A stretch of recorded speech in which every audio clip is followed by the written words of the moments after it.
اس بستی کے مکینوں کی سمجھ میں یہ بات آ گئی۔ پھر طویل مشورے کے بعد طے پایا کہ ان فقیروں سے بات کی جائے۔ نتیجتاً بازار کے چند جہاندیدہ افراد فقیروں کے خیمے میں پہنچے اور سخت لہجے میں پوچھنے لگے، تم لوگ کون ہو اور یہاں کیوں آئے ہو؟ ہم اللہ کے بندے ہیں اور اللہ کی زمین پر مقیم ہیں۔ فقیر درویشوں نے بے نیازانہ انداز میں کہا، یہ ہمارے دیوتاؤں کی زمین ہے۔ بازار حسن کے محافظ نے تحکم آمیز لہجے میں کہا، تم لوگ اپنے ڈیرے اٹھاؤ اور اسی وقت یہاں سے چلے جاؤ، ہم اپنے مرشد کے حکم کے پابند ہیں۔ فقیر نے جواب دیا، اگر مرشد فرمائیں گے تو ہم لوگ کسی تاخیر کے بغیر یہاں سے چلے جائیں گے۔ تمہارا مرشد کون ہے؟ بازار کے محافظ نے سخت لہجے میں پوچھا۔ فقیر خادم نے ایک خیمے کی طرف اشارہ کر دیا۔ بازار حسن کے نگہبان مرشد کے خیمے میں داخل ہوئے۔ ان کے چہروں پر غصے کے آثار تھے اور چلنے کا انداز جارحانہ تھا، مگر جب وہ بدکار لوگ مرشد کے روبرو پہنچے تو ان کے جسموں پر لرزہ طاری ہو گیا اور وہ اپنی قوت گویائی کھو بیٹھے۔ تم لوگ کیوں آئے ہو؟ سخی لال شہباز قلندر نے پوچھا۔ بستی کے مکین مسلمان فقیر کو اپنے محلے سے نکالنے آئے تھے، مگر جب سخی لال شہباز قلندر نے ان کی آمد کا مقصد دریافت کیا تو وہ اپنی زبان سے ایک بھی حرف نہ نکال سکے، یہاں تک کہ گونگ زبانوں اور کانپتے قدموں سے واپس چلے گئے۔ پھر یہ طے پایا کہ طوائف خود سخی لال شہباز قلندر کی خدمت میں حاضر ہوں اور ان سے عاجزانہ لہجے میں درخواست کریں۔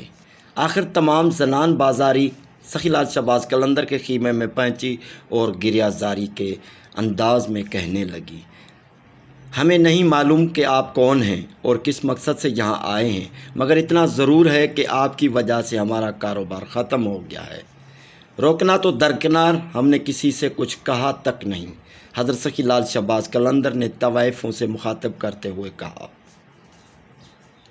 اگر تم گناہوں کی تجارت قائم رکھنا چاہتی ہو تو شوق سے جاری رکھو، ہمیں تمہارے معاملات میں کوئی دلچسپی نہیں ہے۔ سیون کی بازاری عورتیں سخی لال شہباز کے مفہوم کو نہ سمجھ سکیں اور خوش خوش اپنے گھروں کو لوٹ گئیں۔ ان کا خیال تھا کہ گم کردہ خریدار اپنے ٹھکانوں کی طرف لوٹ آئیں گے، مگر کئی دن گزر جانے کے باوجود بھی حسن و شباب کی منزلوں کا کوئی مسافر بھی لوٹ کر نہ آیا۔ طوائفیں دوبارہ حضرت سخی لال شہباز قلندر کی خدمت میں حاضر ہوئیں اور شہر آرزو کی بربادی پر ماتم کرنے لگیں۔ لوگ کہتے ہیں کہ جب تک آپ یہاں موجود ہیں ان کے قدم اس کوچے کی طرف نہیں اٹھ سکتے۔ پھر تم لوگ کیا چاہتے ہو؟ حضرت سخی لال شہباز قلندر نے زنان بازاری سے پوچھا۔ براہ کرم آپ یہاں سے چلے جائیں تاکہ ہمارے ویران گھروں کا اندھیرا دور ہو جائے، طوائفوں نے عرض کیا۔ جب تک آپ یہاں موجود ہیں کسی مکان میں کوئی چراغ نہیں جلے گا، مجبوری ہے، ہم یہاں سے کہیں نہیں جا سکتے، حضرت سخی لال شہباز قلندر نے فرمایا۔ اس مقام پر ہماری آخری آرام گاہ تعمیر ہوگی۔ اگر ہمارا وجود تمہارے کاروبار میں حارج ہے تو پھر تم لوگ کہیں اور چلے جاؤ، ہم تو مجبور عورتیں ہیں، مگر ہمارا حاکم راجہ جیر جی بہت طاقتور ہے، وہ تمہیں چین سے رہنے نہیں دے گا۔ طوائف مسلمان درویش کو دھمکی دے کر چلی گئی۔ حضرت سخی لال شہباز قلندر فاحشہ عورتوں کی اس دھمکی پر مسکرا کر رہ گئے۔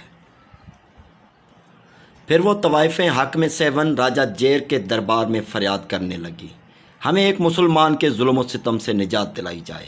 راجہ جیر نے پورا واقعہ سنا تو حیران رہ گیا۔ پھر حاکم سیون نے اپنے سپاہیوں کو حکم دیتے ہوئے کہا کہ اگر وہ لوگ برضا و رغبت یہاں سے چلے جائیں تو بہتر ہے، ورنہ انہیں یہاں سے جبراً نکال دو۔ راجہ جیر کے شمشیر بدمست سپاہی فقیروں کے خیموں میں داخل ہوئے اور انہیں حاکم سیوستان کا حکم سنایا۔ فقیروں نے وہی الفاظ دہرائے، ہم صرف اپنے مرشد کے حکم کی پابندی کرتے ہیں اور اگر تمہیں کچھ کہنا ہے تو وہ ہمارے مرشد سے کہو۔ فقیروں کے انکار سے راجہ جیر کے سپاہیوں کا غصہ بھڑک اٹھا تھا۔ وہ اسی حالت غضب میں حضرت سخی لال شہباز قلندر کے خیمے کی طرف بڑھے، مگر اندر داخل نہیں ہو سکے۔ سپاہیوں کو ایسے محسوس ہوا جیسے ان کے پیروں کی طاقت سلب ہو چکی ہے اور وہ اپنے جسم کو حرکت دینے سے قاصر ہیں۔ پھر جب سپاہیوں نے واپسی کا ارادہ کیا تو ان کی ساری قوت دوبارہ سے بحال ہو گئی۔ راجہ جیر نے اپنے سپاہیوں کی مجبوریوں کا قصہ سن کر پہلے تو حیران ہوا، پھر وہ ایک انجانے سے خوف کی لپیٹ میں آ گیا۔ کیا وہ اتنی ہی شکتیشالی ہے کہ تم لوگ اس کے آگے دم بھی نہیں مار سکتے؟ تم نے اسے دیکھا تک نہیں اور ڈر کے مارے بھاگ کھڑے ہوئے۔ ہم کچھ نہیں جانتے مہاراج، سپاہیوں نے گڑ گڑاتے ہوئے کہا۔ ہم نے اپنی حالت کو بے کم وثاقت بیان کر دیا ہے، دیوتا ہی جانے کہ وہ کون ہے اور یہاں کس لیے آیا ہے۔ ہمارے کان تو کسی بڑے خطرے کی آہٹ سن رہے ہیں۔